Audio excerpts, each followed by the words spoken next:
Peugeot automark sündis juba 19. sajandi algusaegadel, kuid kunagi pole tema automudelid olnud just eriti suurte sõiduomadustega või eriti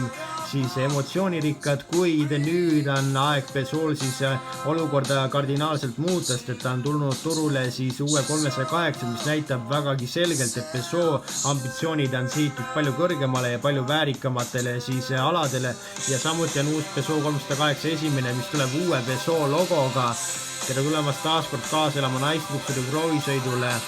Uus Peugeot 308 siis on sama teljevahega universaali korral nagu eelmine mudel, kuid teljavahe on suurenenud siis luukpära puhul ja 2 cm on ta madalam võrreldes eelmise mudeli põlvkonnaga ning kõigele lisaks on tal siis olemas juba standardvarustuses siis juba LED siis tuled koos kurvituledega, kuid juurde makstes saad sa LED matrix tuled endale ja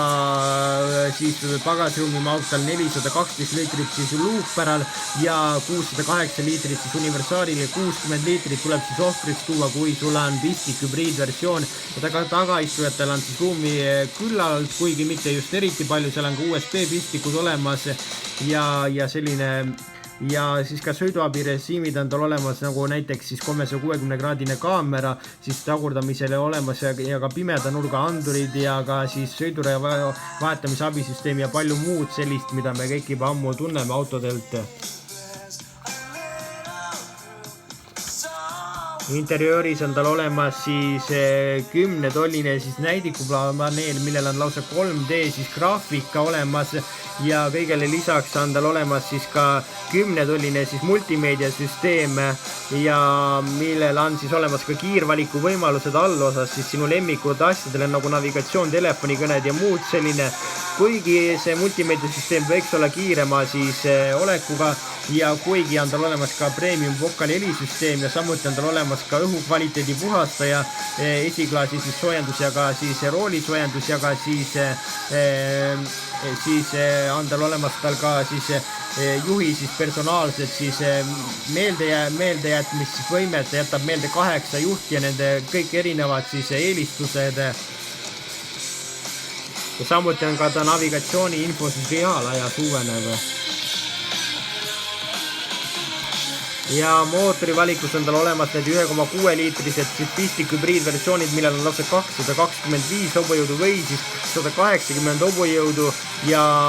tõepoolest ja need on siis, aitavad siis seda autot 12,4 kWh akuga ja kui sulle need pistik hübriidid millegipärast istu, saad ka ilusti muretult edasi sõita ka tavalise bensiinimootoriga, milleks on siis 1,2 liitrise töömahuga bensiin, kas siis 110 või siis 130 hobujõudu ja kui seega sulle ka ei sobi millegipärast, siis saad ka 4-silindrilist 1,5 liitrise töömahuga diiselmootorit, millel on 130 hobujõudu. Ja